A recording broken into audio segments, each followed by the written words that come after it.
Salut à toi. Je me suis rendu compte que quand je commençais le podcast par salut à tous, j'avais tendance à vous voyez tout le temps le long du podcast. Et je me suis dit que ça serait bien qu'on soit un peu plus intime et du coup que je te parle en fait directement.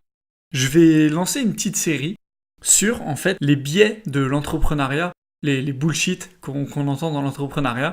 Je sais pas si tu le sais, mais voilà, petit teasing. Je suis en train de travailler à l'élaboration d'un bouquin qui parle des bullshit justement de l'entrepreneuriat, parler de développement personnel, mais d'une façon un peu différente, et d'ailleurs ce serait plus même les bullshit du développement personnel.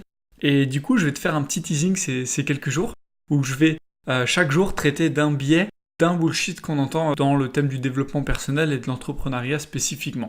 Du coup ça rentre vraiment dans le cadre pour moi de la sagesse, savoir ce qu'il ne faut pas faire, savoir ce dont il faut se méfier, c'est ça, du coup, acquérir de la sagesse, et c'est essentiel pour être beaucoup plus mûr, soit pour réussir, soit pour avoir un comportement, du moins, qui nous permet de réussir.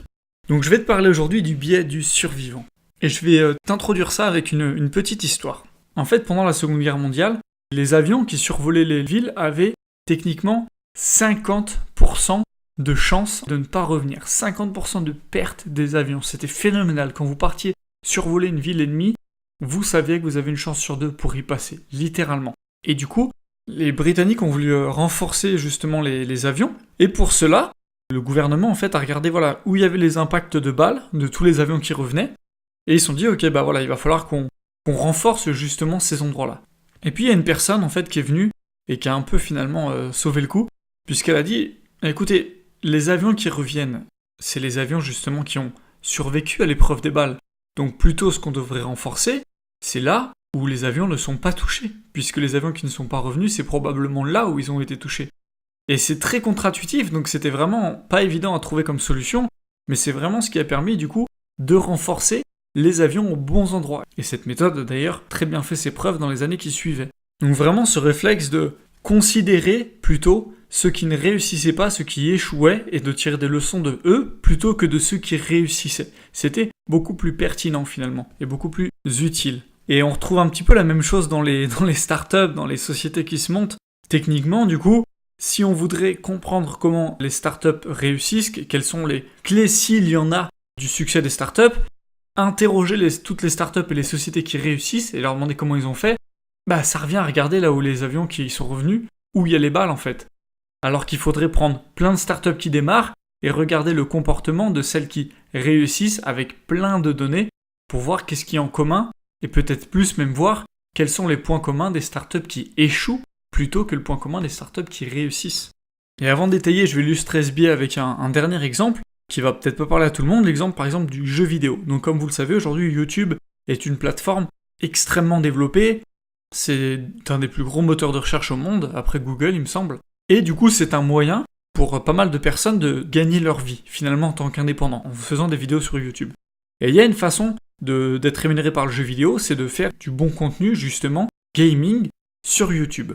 C'est une des façons pour les gamers qui veulent vivre de leur passion, de réussir à en vivre. Et là, on pourrait retrouver le même biais, on pourrait regarder ceux qui réussissent et leur demander comment vous avez fait, qu'est-ce qui a fait que vous ayez réussi, etc. Mais seulement, il peut se passer un cas, c'est-à-dire que si on prend, admettons, 4 groupes dans 4 jeux différents, d'accord ? Sachant que dans le jeu vidéo, il y a une chose qu'on ne peut pas prédire, c'est si un jeu va avoir du succès ou pas. Et c'est vraiment le succès du jeu qui va déterminer du coup si la personne va pouvoir générer des vues sur YouTube. Et du coup, on prend 4 groupes de personnes, et puis on prend celui qui a réussi le plus dans toutes les personnes qui se sont engagées sur les chaînes YouTube. On va lui demander quelles sont ses qualités du succès. Et puis on va garder toutes les personnes qui se sont lancées dans divers jeux et qui avaient finalement également ces qualités-là. Et du coup, si on écoute tout simplement la personne qui a réussi, on lui demande voilà comment vous avez réussi, il va nous dire bah j'ai fait beaucoup de contenu, j'étais très bon, j'ai fait du contenu de qualité, j'étais proche de ma communauté, etc. Mais on se rend compte que dans le groupe de tous ceux qui ont essayé, il y en avait plein d'autres qui avaient ces qualités-là. Seulement, il y a peut-être un facteur parmi d'autres bien évidemment, mais qui a été prédominant à sa réussite, bah ça a été que son jeu a été beaucoup plus médiatisé que les autres. Donc finalement, ce ne sont pas les qualités individuelles de la personne, son comportement qui ont fait son succès, mais c'était finalement le facteur chance, puisque là, prédire le jeu qui va réussir, c'est clairement impossible, il y a beaucoup trop de facteurs qui rentrent en compte. Donc, pourquoi cette personne-là a réussi plus que d'autres ? Bah, il a eu de la chance de tomber sur le bon jeu. Et pour un exemple encore plus frappant, imaginez, on prend plein de personnes millionnaires, et on essaie d'analyser justement les habitudes qu'elles ont. Et on a des milliards de livres aujourd'hui sur les habitudes des gens qui réussissent, les habitudes des sociétés qui réussissent, comment être un bon leader, etc. De livres qui se basent justement sur ceux qui ont réussi. Mais si on prend toutes les qualités qui ont fait ces millionnaires-là, à votre avis, combien de personnes sur Terre ont aussi toutes ces qualités et ne sont absolument pas millionnaires? Vous comprenez que l'échantillon, sachant que la proportion de millionnaires par rapport aux non-millionnaires, l'échantillon est phénoménal. On a bien évidemment beaucoup plus de personnes qui ont les mêmes qualités que ces millionnaires-là et qui ne le sont pas du tout. On comprend bien qu'il y a d'autres facteurs qui rentrent dedans. C'est comme, moi par exemple, j'adore Elon Musk. Bon, les défauts qu'il a, moi j'en veux pas personnellement, mais les qualités qu'il a, c'est phénoménal. Je suis exceptionnellement admiratif devant ce personnage. Et je m'y retrouve beaucoup dans plusieurs points. Mais pour autant, ça ne m'empêche pas d'avoir conscience que, bien évidemment, si je veux réussir, j'ai tout intérêt à essayer de lui ressembler. Et admettons que je veuille devenir Elon Musk, je veuille devenir lui en tout point. Je suis un fan incontesté, je veux devenir Elon Musk, je veux le copier parce que je suis persuadé que ça va m'aider. C'est très important pour moi d'avoir conscience que c'est pas bête de vouloir lui ressembler pour réussir.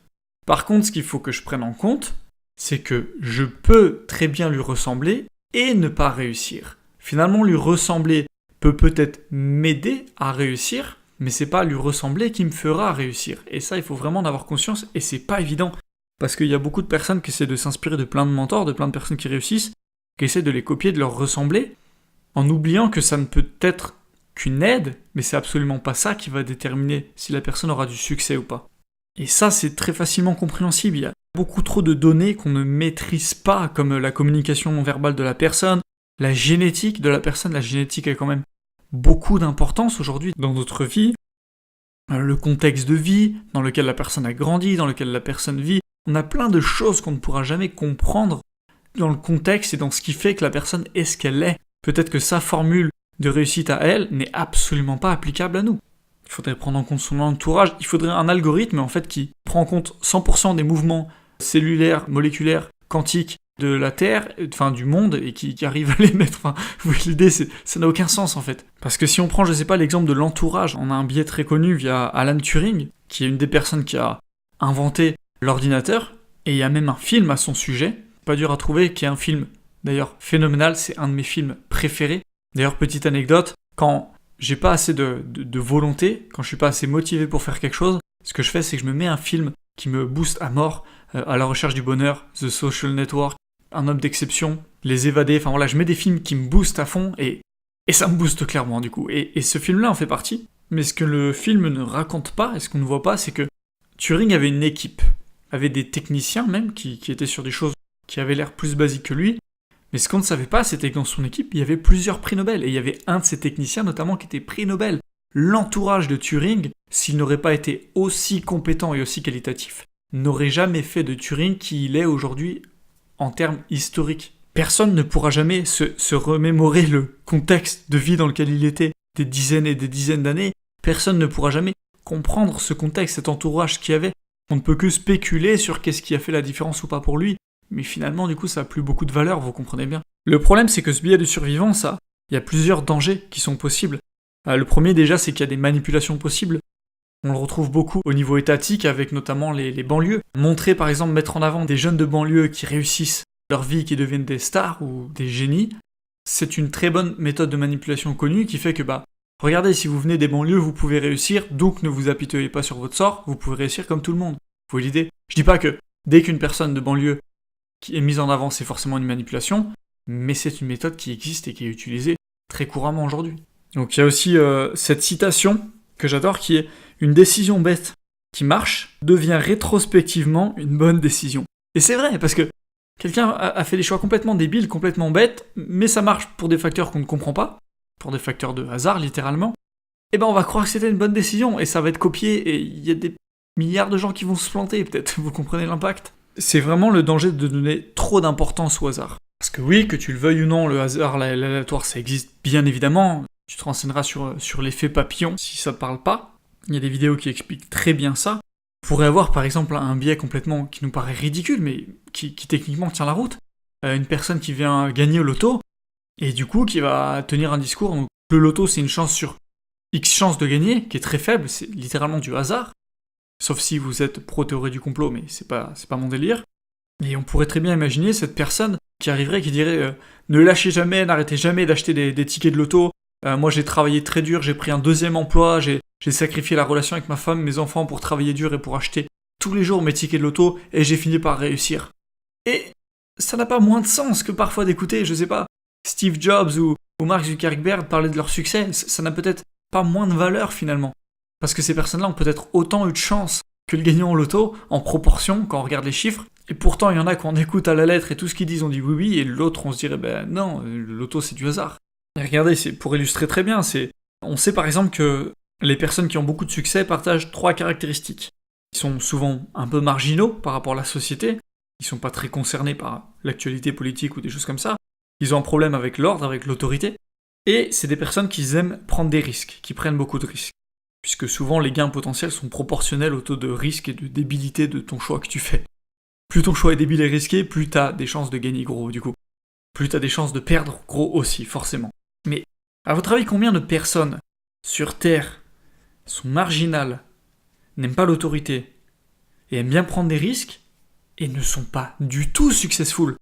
On en a plein de partout. Donc vous voyez très bien que finalement même, on aurait tendance à dire du coup, ces qualités-là, c'est pas les qualités du succès, c'est les qualités de l'insuccès.